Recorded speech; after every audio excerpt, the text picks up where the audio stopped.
Welcome back to West Coast Gardening. Just wanted to show you a quick update in my garden. It's September, what is it, 5th, 6th today, something like that. And just wanted to show you my greenhouse. I got things started pretty early this spring, and one thing I noticed was if you plant too early, it kind of stunts the plants, and it took a long time for things to take off. I want to show you like these pepper plants I planted back in April, and you see they just stayed stunted. And then these ones over here, I planted like a month or two later. Look how tall they are. They just keep growing. I planted them later in May. So the plants that I planted the latest are the biggest, and the ones I planted the earliest are the smallest. So don't plant your stuff too early. It doesn't make any difference, and it might hamper their growth. I got some peppers growing down here. Some nice big bell peppers. Look at this one. That's a big one. A bunch hanging there. And the cucumbers, you know, they had a slow start, but man, there's cucumbers everywhere here now. I love growing them vertically.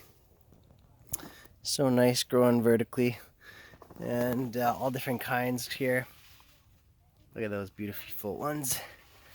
Some of the long ones down there. Look at all these ones hanging there.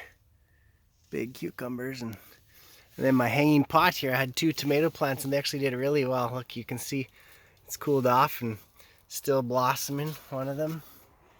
And this year I just left the door open so it wouldn't be too humid in here. And my tomatoes did way better. They usually get blight and die.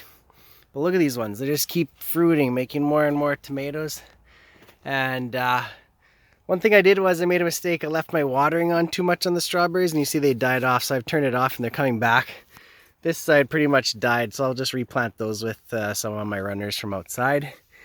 And the one thing I did this year was plant a bunch of basil plants, and look at this. I just put wood chips, so I hardly ever have to water, maybe once a week or once every other week, and fertilize maybe every couple weeks. And every couple weeks we cut these right down and they grow back, and we cut them down, they grow back. It provides a whole lot of basil. And those are all from seed. Another one I wanted to show you, I planted these way earlier. Okay, thank you very much for watching. Don't forget to subscribe.